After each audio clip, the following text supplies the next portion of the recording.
Hello, and welcome to the How I Tested That podcast. I'm your host, David J. Bland. I'm an author and advisor, and I'm fascinated with testing early stage ideas. I've helped companies all around the world, and in this podcast, I connect with entrepreneurs and innovators who had the courage to test their ideas with real people in the market, with sometimes surprising results. Please join us as we explore the ups and downs of experimentation together. In this episode, I'm joined by Mike Yarbrough. He's the founder of Rustic Main, a custom jewelry company that's known for crafting unique, story-driven wedding bands and engagement rings. They specialize in combining traditional heavy metals with unconventional, nostalgic inlays.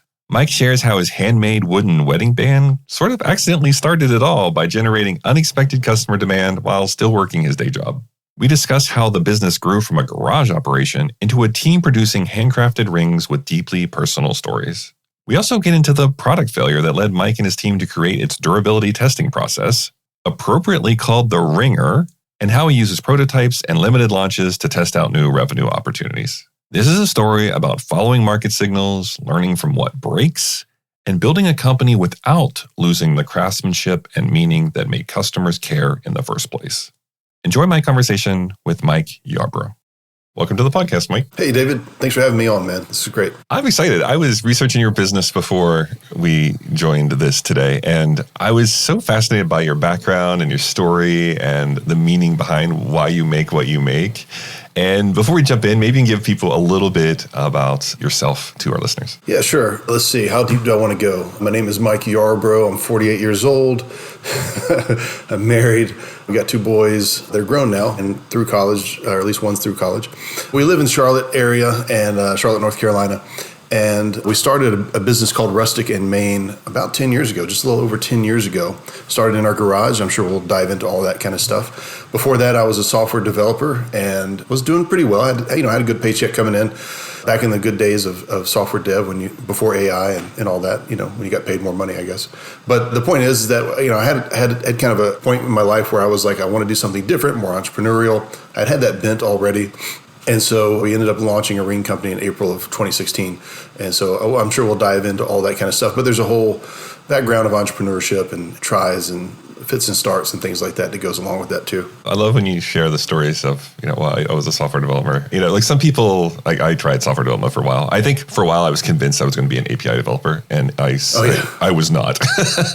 I gave it a shot, and my superpower seemed to be explaining things to people in a way that they get it, and that's what I just run with now. But, I think what's tough of being a software developer sometimes is if you're very entrepreneurial, sometimes it's really hard to find outlets for that.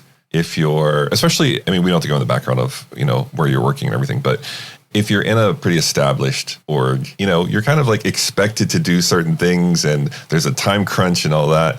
And your entrepreneurial tendencies, it's tough to find an outlet for them from what I've seen. Yeah, it is. You end up doing more like software dev for small businesses or something like that, which just ends up being more of your day job, like you're just doing the same thing during the day and then also at night to bring in some extra income. That gets old really quick. I don't care what business that you're in, that gets old pretty quick. And I knew that I wanted to do something hands-on, something with my hands, something that was tangible. One of the big disappointments that people don't think about that's very common in the software world is that you'll actually spend months and months and months creating something that never sees the light of day. Because by the time you've got it done and the management wants to roll it out, the company's been purchased, management's changed, directions, all that stuff has changed. And so you spend a lot of time creating something that's virtual. It's not real. You can't hold it in your hands. And the real satisfaction that you get is when people get a chance to use it. But a lot of times that doesn't happen. And so I really wanted something that I knew people could hold in their hands and be proud of. And so we started a ring company. Yeah, I can relate to that. I experienced some of that with software and also coaching. I work with a lot of manufacturing companies now, and it's just so refreshing to see a produced thing that you can hold. Yeah, something real. Yeah, it's almost like I was telling my family sometimes, like when we used to live on the East Coast, we're in California now, on the East Coast, we would have to, shovel snow, I have some family in Charlotte, but I grew up north of that in West Virginia. And it was like, there's something so nice just seeing the progress, like I'm shoveling and I see where I shoveled and I see where I haven't shoveled. And sometimes when you're in sort of this knowledge work, and you're working with abstract kind of stuff, it's really tough to see progress. It's almost like I was really busy all day and I know I did stuff, but it's not like you can see it or touch it. Yeah, totally agree. And the projects are so long-term that it's just, you kind of lose yourself in it. Versus something like if you're creating a piece of furniture or a ring, you get a chance to see like, okay, now I'm at the leg stage and now I got to sand this down and I got to do this part. You can see it all coming together and it's very tangible, very real, but also you just see the progress in front of you. So versus, the stuff that, and some people are just made for this. They really love more sitting behind a computer and, that being their world, sitting in a cube, writing code and coming up with architecture. There's a lot of fun aspects of that. But at the same time, I think humans are made for analog for the most part, and we get a lot of satisfaction out of that. Yeah. So you mentioned you were doing some stuff in your spare time in the evenings as well and nights. Have you always been drawn to physical, making things that are physical, or was that something that you were just yearning for as you were being a software developer? A little bit of both, actually. So I grew up in the country, raised by my grandparents primarily, and a lot of the toys and just various things that we made, I'd make by hand. My grandfather was a construction worker and we had plenty of tools around. And so I'd make stuff, everything from like battle axes, like He-Man, swords, whittle this, whittle that. There's a number of broomsticks I just destroyed, just as a broom. Nobody's using that thing. But I did that stuff for a long time. And then before I got into making rings, I was actually making bows, like bows and arrows. And I had some exotic woods in the house and some tools for that kind of stuff. And so, I wasn't trying to sell any of that stuff, but I was always a tinkerer and I work on cars and I just like to have that sort of tangible side of things. It felt, before I made the jump, I have my own podcast, Wolf and Iron, and I was interviewing guys and gals that had started their own businesses. And the ones that I really liked the most were the leather workers, the knife makers, the woodworkers, because they had like real products that they could take a picture of. And they're always a little bit different. And they'd ship it off and a customer would get it. I just loved that whole thing. And it sounds so basic in some ways, but it's also so satisfying. I didn't know you had a podcast. That's so cool. I want to get into the ring business, but I also want to pause on this for a moment. So many, I think, of listeners and people I just chat with, and people want coffee chats with me all the time. I'm doing this thing and I want to make a switch, but I don't know when. And they ask me, because I've been doing my own thing for over 10 years now. I'd love to say, there's this exact criteria you need to meet, and then you make this switch. And, I give horrible advice. I mean, I started my thing over a holiday break with no clients lined up. It was the worst time ever to start my own thing. And it worked out, but it's not advice I'd be comfortable giving to other people. So what's your story? Like, where do you feel like, you know what, there might be something in this ring business that maybe I can make this full time? Yeah, actually, kind of funny you say that. So speaking of entrepreneurship, I started another thing that didn't take off, but I was going to do a lesson or class on this called Side Hustle Switch, because that's one of the hardest parts, is basically going from your side hustle, your day job, to like, now you got to do your thing full time. And I talked to different people in different industries, and I worked on it for a little while. So I have some knowledge around this. And you're right, it's different for every person. And the reason that it's different is that, one, everybody's risk aversion is different. If you've got a spouse that's like, no, we need to have X amount of money saved first, and then we can dive in. You guys need to be on the same page with that. My wife she was all gung-ho. She was like, whatever makes you happy, I'm sure we'll, be able to find money. If we need to go back into software dev, you can do that. So everybody's situation is different, but I think everybody can evaluate their own situation the same way and say, okay, I'm selling t-shirts. If that's your thing, how many t-shirts do I have to sell to pay my mortgage? Like you can do the math yourself. How many t-shirts do I have to sell to make my car payments, pay my groceries, whatever the case is? How many of these widgets do I need to do? And how close do I feel like I need to get to that until I can jump? And some people will be in the situation where they can't quite focus their full attention on their new thing, on their entrepreneurial pursuit, until they leave their job, kind of like you did. And they feel that sense like, if I don't do this now, it's not going to happen. And I think sometimes you got to go with that as well and just take the leap. So like you said, I don't know if there's any great, perfect advice on that, but everybody can do simple math and say, am I making enough money to pay my basic bills through my side hustle? Or if I committed 40 hours a week or 60 hours a week to my side hustle as a full-time job, would I then be able to, make all the payments that I need for, my bills? Yeah, it reminds me of just like a kind of basic business modeling. In the past, I was writing articles about streamers when they first started becoming popular, and everyone's like, oh, I want to be the next big, streamer. there were so many that came to me that said, I can't even make rent. Like I bought all this equipment to stream, and it was quite expensive because you need a good camera and lighting and mic and all that, and a machine that can run these games and everything. And they did all the math, and it was too late. It's almost like, and they're coming to me, and I'm like, well, okay, let's model this out, But I'm a big fan of testing things, like how do we test things small, which is kind of the idea behind this podcast, just hanging out with people like you and hearing stories about how you test things. But yeah, that resonates for sure. You mentioned almost like you're making circles, and I kind of want to run with that a little bit. So maybe give us a little background about the switch for you, and were there tests you ran? Were there things like big assumptions you were worried about? Like what was that like? Yeah, it's a great question. Well, so about a year to a year and a half before we actually launched is kind of when we started testing. And obviously we test all the time for new products and things like that. But essentially, because I was a software dev and I was also a blogger, I'm typing a lot. I started to get carpal tunnel feelings in my hands, and I stopped wearing my regular gold band. Just felt kind of cold and heavy. And after about 6 months, my wife is like, you got to put a ring on that finger. And I was like, I know, I just don't know what to do. Like, I'm not sure. So I said, I've got some exotic wood in the garage. I'll drill a hole in that, shape it out into a ring, and I'll wear that out, right? And I did. And literally that day, or maybe it was the next day, I was getting a haircut. And this is back when I had hair. I was getting a haircut, and the lady that was going to cut my hair says, what color is your band? And I didn't know what that word meant. I was like, rock band? I don't know what you mean.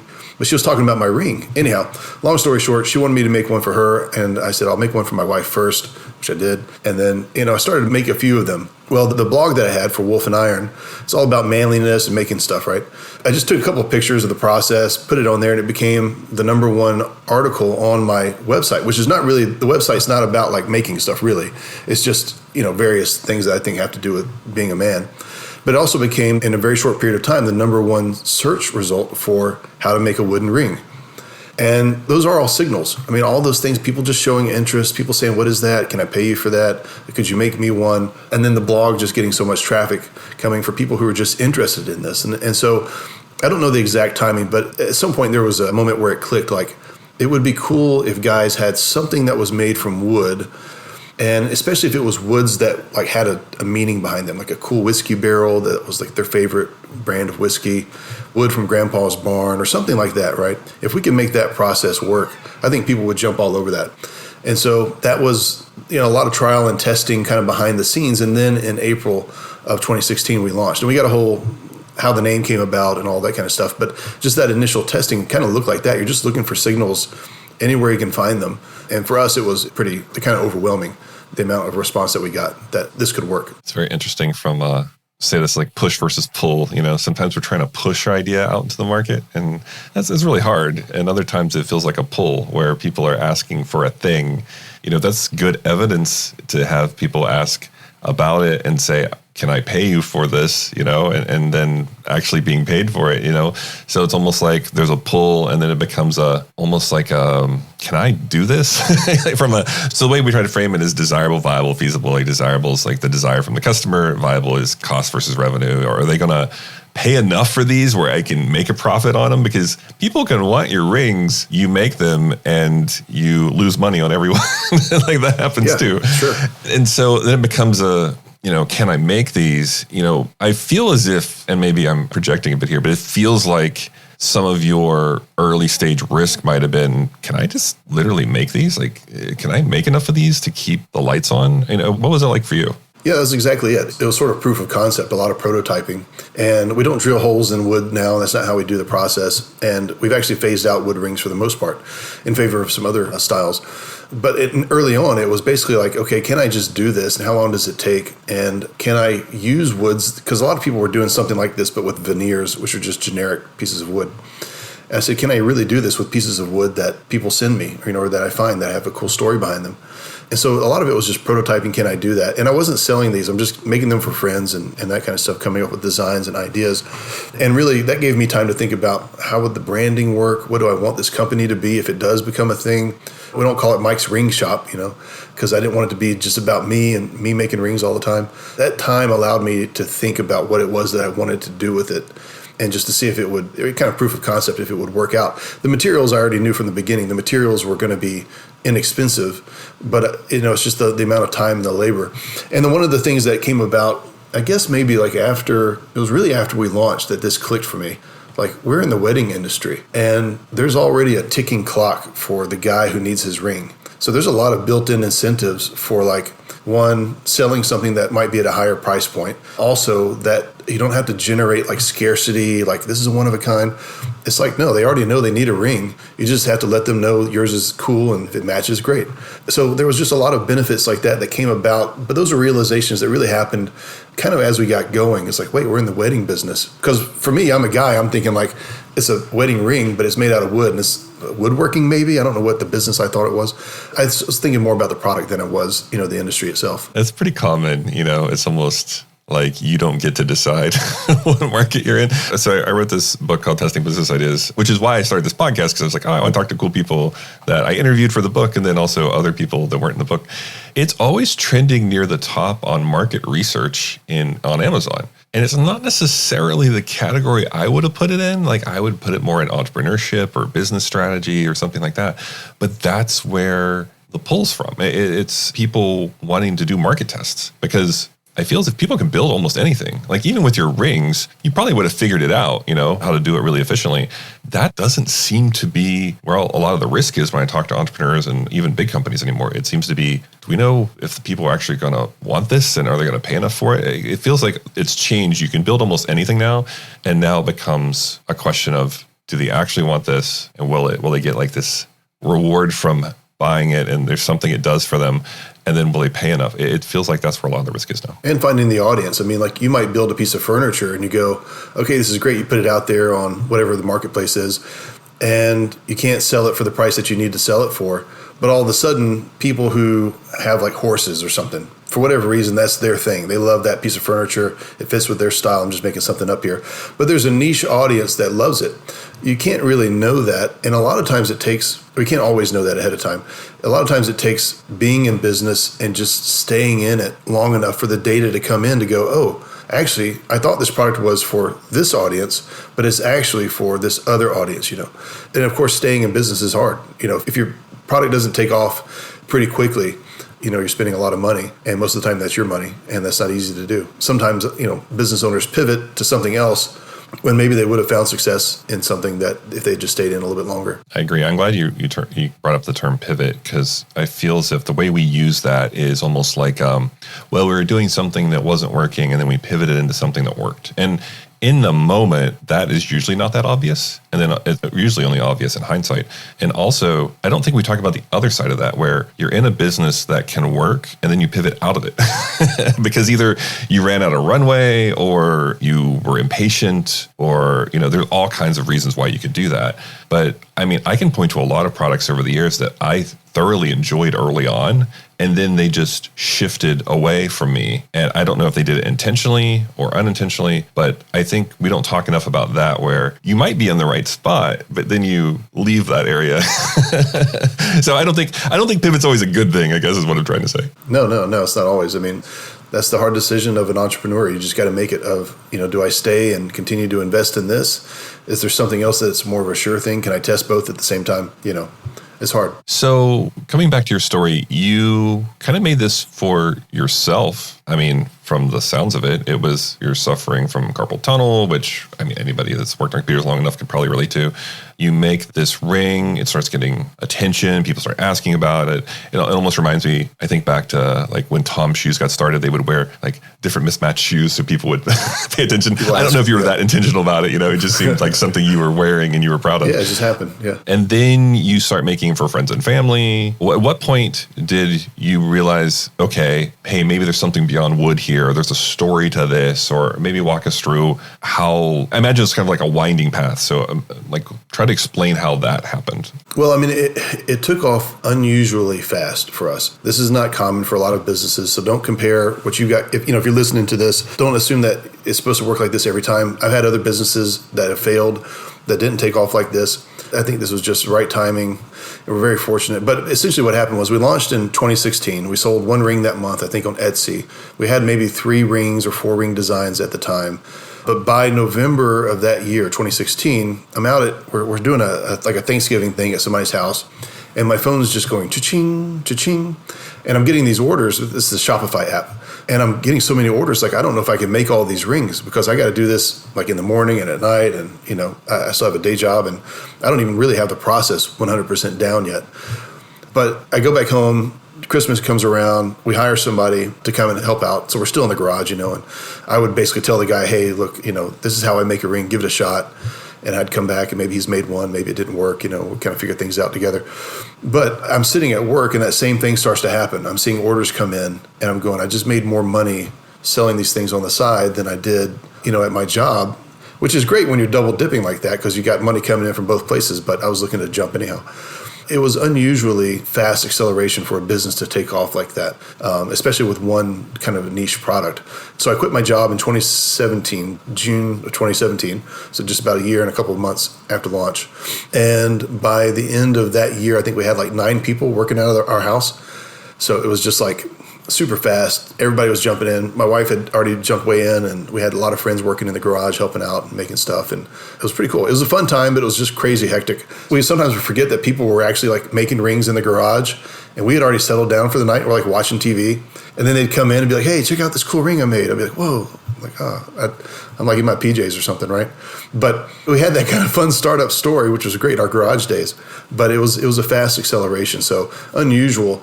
And I think at that time, keeping up with demand was the hardest part. And as well as you got no time to learn really how to lead properly or be a business owner. All that stuff is just coming at you so quick. It was tough. I can imagine. I mean, I think a lot of our listeners would love to have that problem, but there is a challenge with it as well. I'm wondering, you said you were getting all these like dings on your phone. Was it mostly word of mouth? Was it somebody really famous bought one of your rings and started showing it off? Like, why do you think it took off like that? So there were a few people on Etsy. This is back when Etsy was more of like really that homegrown marketplace. And it's not really so much now. Apologies if anybody's selling on Etsy, but it's a harder place to sell on than it used to be. And as social media was also different back then. Like, you could share something personally and it would kind of go pretty broad, or it could if it was something unique. So we had a lot of those things to our advantage. We did switch over to a Shopify website pretty early on. And I don't know if we were doing any marketing at that point, like 2016. I can't remember if we did, but it was all just kind of like organic at that point. I don't think it was really word of mouth, but it was just more like people would find us. And I think the thing that separated us from maybe some other brands out there that were doing like a wood ring of some kind was we did put that story into it. And we did say like, this is where this wood comes from. We had nice pictures and we just kind of thought like, we kind of knew in our heart, like this wasn't going to be just a side hustle anymore. This was going to be something that was, if we were going to do it, it was going to look and function really, really well as a business. And so my wife and I both had a really good understanding of what we wanted a business to be, not necessarily like we didn't know where it would go, like where it is today, but we had an understanding of what kind of business we wanted it to be. And I think that helped us as well, kind of especially navigate some of those early days of just, taking off like a shot. Yeah. I think what stands out to me about that story is, well, it's the story. It's the storytelling, How do you test stories, or how do you even begin to pull the language together that resonates with people on that? Hey, was there anything that worked for you or didn't work for you as far as the storytelling goes? Well, I'll tell you, David, it's changed a lot because of the length of videos and the length of attention span. So we started 10 years ago, and at that time, you could have a video out there that was like 45 seconds, a minute. You could have a 10-minute video if you wanted to, and people would watch it. They'd watch it on YouTube, wherever it was uploaded. And you could tell like a great story of a couple that had like this ring and it was so awesome, and you put all these materials together for them and they're just beaming. You could do all of that back then. And now it's really hard because you got like 15 seconds to tell somebody, like you can't explain like a story. Like our stuff is made more for like it would probably do better on like a TV show where like, they flip a house, but they incorporate some like meaningful elements back into it, and they got the whole reveal and stuff. Like that's kind of like would be more of our style. That's really hard to do these days. So what we try to do is we name our rings appropriately. We do have a story behind each one, and we try to just kind of more like invite customers into their own story, as in like, you tell us your story and we're going to help you find the ring that you need. And that seems to be working better than like us saying, here's a story, isn't it cool? Does that make sense? It does. It does. I like that. I like that a lot. So when you're making the shift from wood to other form factors and other materials, explain how that came about. Were there any things you tried that didn't work there? How did that evolution happen? Well, we did actually. We had a kind of a bungle. So the first thing that we wanted to do was use metal inlays in our metal linings in our rings. So the part that touches your finger, the outside would be completely wood, the inside would be metal. They look super cool. If I could make them today and they would last and hold up, oh my gosh, they would be so cool. But what we found was we launched them, we did the great pictures, and we put them out there. We didn't properly test. And one day, somebody accidentally dropped one, like on a fake wood floor, like not hard, like concrete or anything. They didn't throw it. It's just one of our own employees was polishing it off. It fell, and the edges cracked a little bit where the resin was that holds it together. And it was like, oh my gosh, we've sold probably, I don't know, at that time, maybe 50 to 70 of these things. And so it was like, oh gosh, we should have. So now we have a process where every new design that we come up with goes through the ringer, which is our fun name for it, where we throw them on the ground, we put it in the dishwasher, we let it sit in the sun, bake, all that kind of stuff to really test it. But it was that was part of that evolution of like, we want to do metal, but we want to do it our own kind of way, but we just didn't test. And that was a learning thing for us. And so then eventually when we got to where like, okay, we're going to have titanium rings that have inlays of wood and cloth and stone and cool stuff like that, we knew properly how to test those. A lot of that was our own, really my own, getting to the place where we had created something that was a style profile and a style that I really resonated with personally.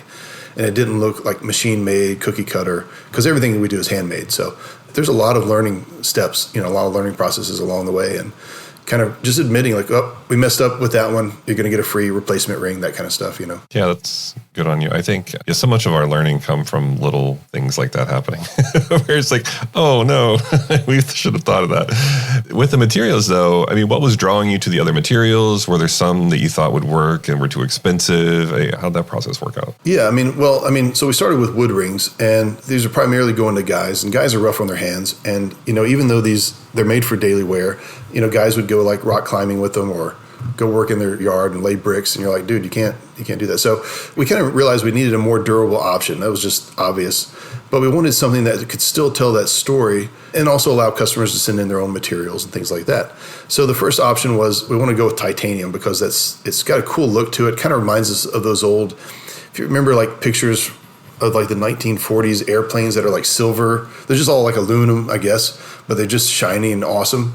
Like we love that kind of stuff. And so that's kind of the vibe we're going for.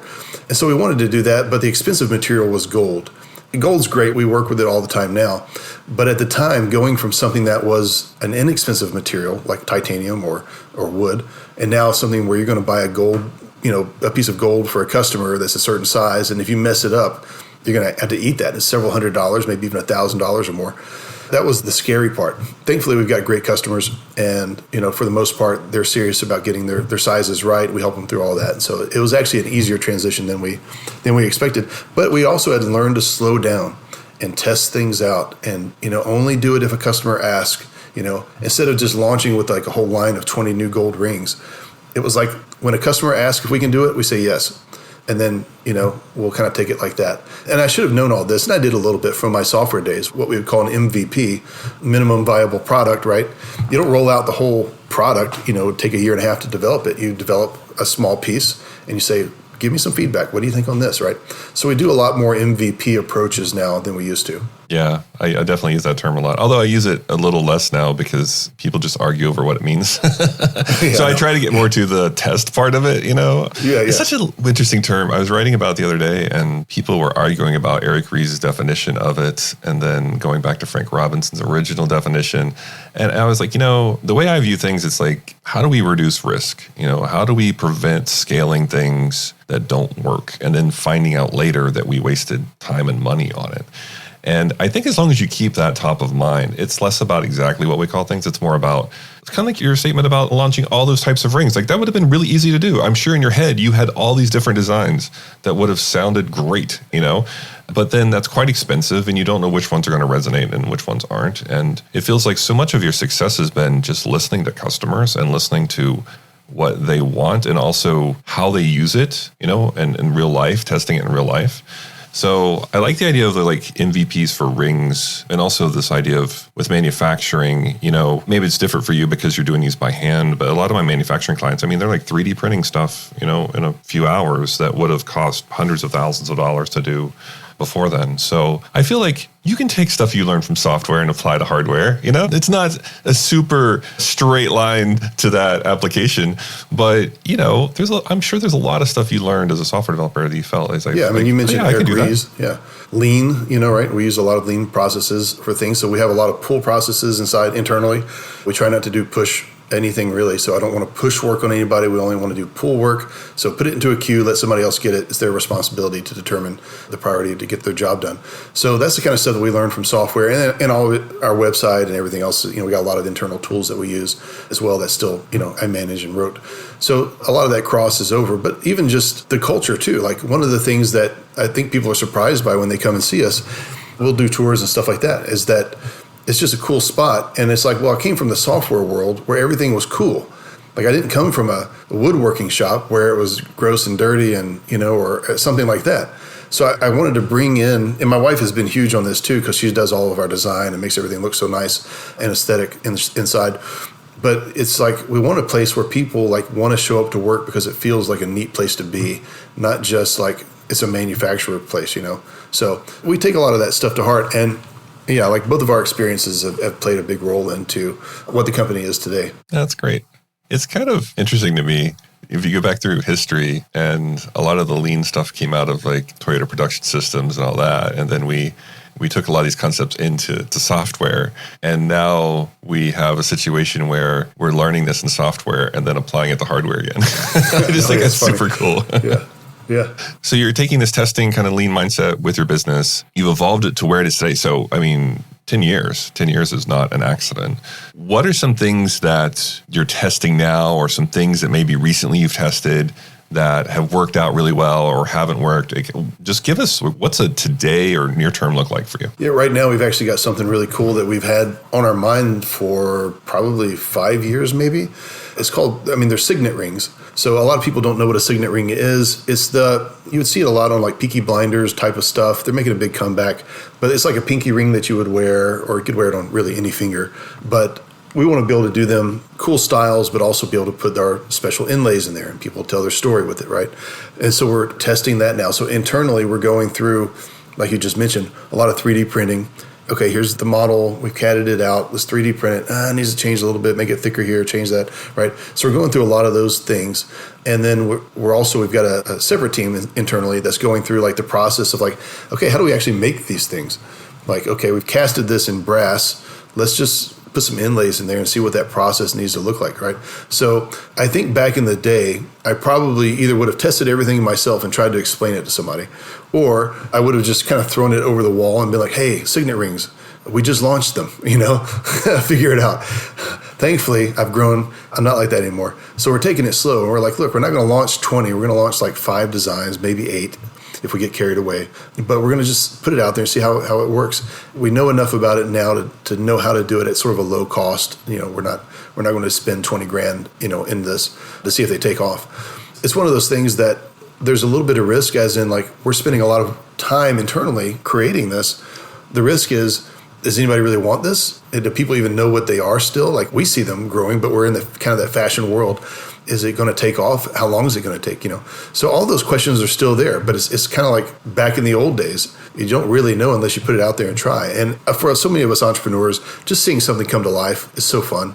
So like, even if it doesn't end up making a bunch of money and it totally bombs, I don't think it will, but if it does, man, it's just so much fun to make stuff. And so, you have an idea, you see it come to life, and you did your best. What else can you do beyond that, Well, you're also kind of, I feel like with you, though, you are kind of building to learn, So even if it's learning a technique that you could apply maybe in a different way or something, but you're not like mindlessly building things, I feel like you're being very thoughtful about it.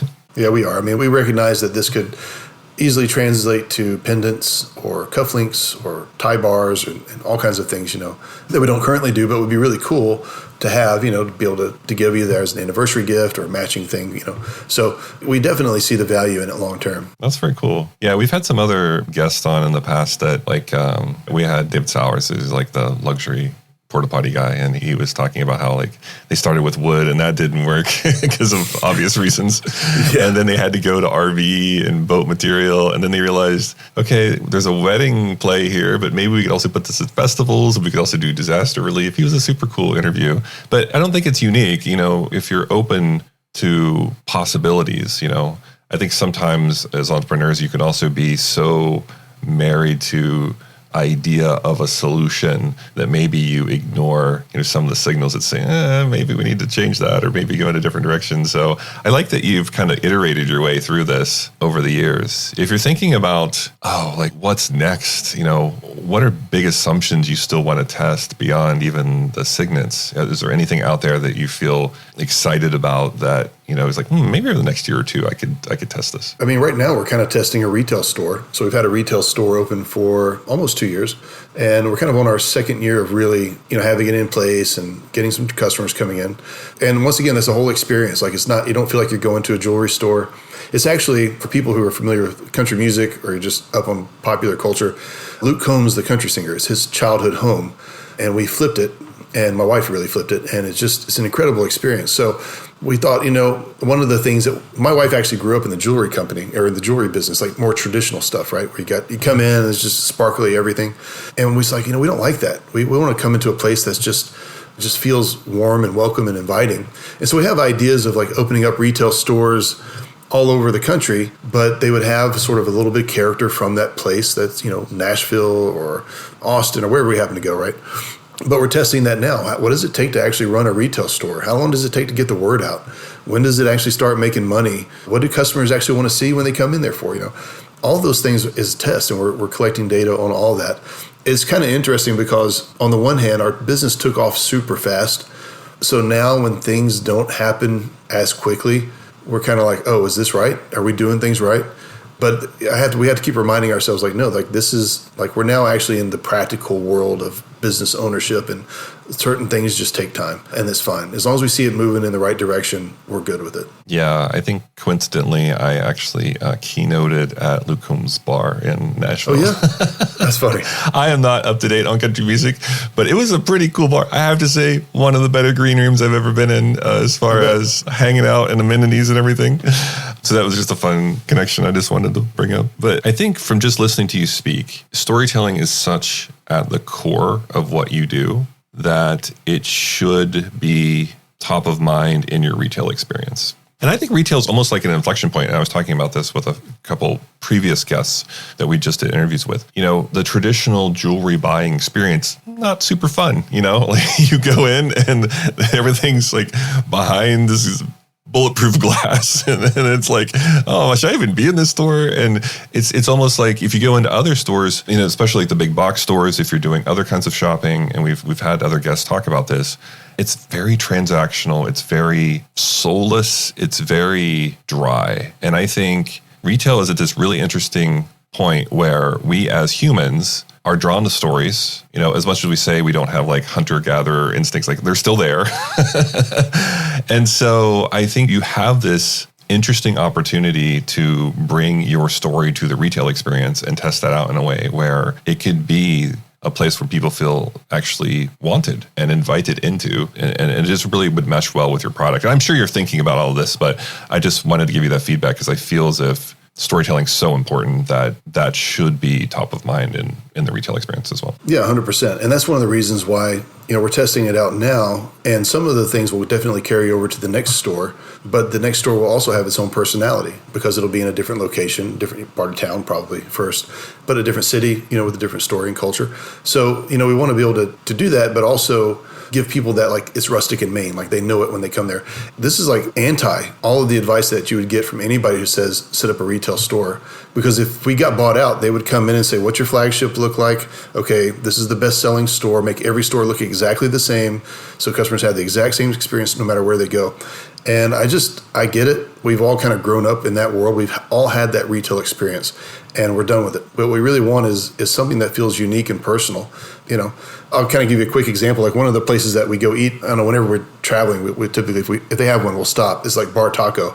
It's a restaurant. It's sort of an outdoor, beachy themed street taco kind of place. The quality of service is always great, and the general theme of the place is kind of the same. But because it's in a different place, different city, it's got a little bit of a different look to it, you know.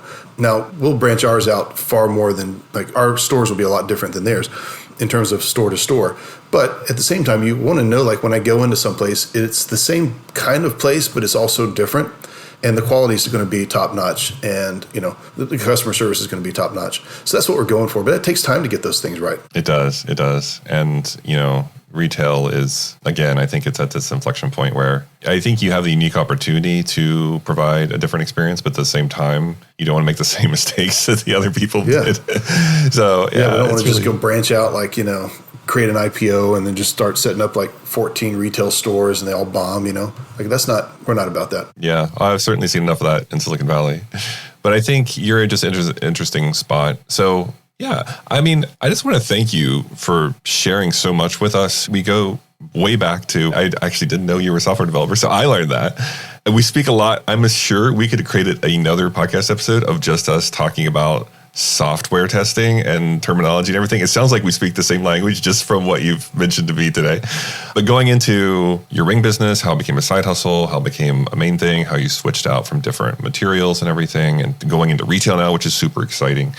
I feel that a lot of people listening would have learned about this industry in a way that maybe they wouldn't get from other people. So I really appreciate you. If there's a way they can reach out and learn more about, you know, maybe they want one of your rings, or maybe they just want to have you give them feedback on something, what's the best way for them to get in touch? Yeah, head over to rusticandmain.com. That's Main, like Main Street, so no E on the end. rusticandmain.com. And we got plenty of ways to contact us out there. If you want to have me, like, you know, if you have questions about your own business, or if you just want to reach out and say, Mike, I appreciated you being on the podcast, hello, whatever, that's great. My team will forward those over to me. Otherwise, if you just want to see all the cool stuff that we do and kind of where we started and how we've grown, you'll get some of that over there as well. All right, so we'll include Rustic and Main in the description as well, so you'll have the links if you all want to check them out.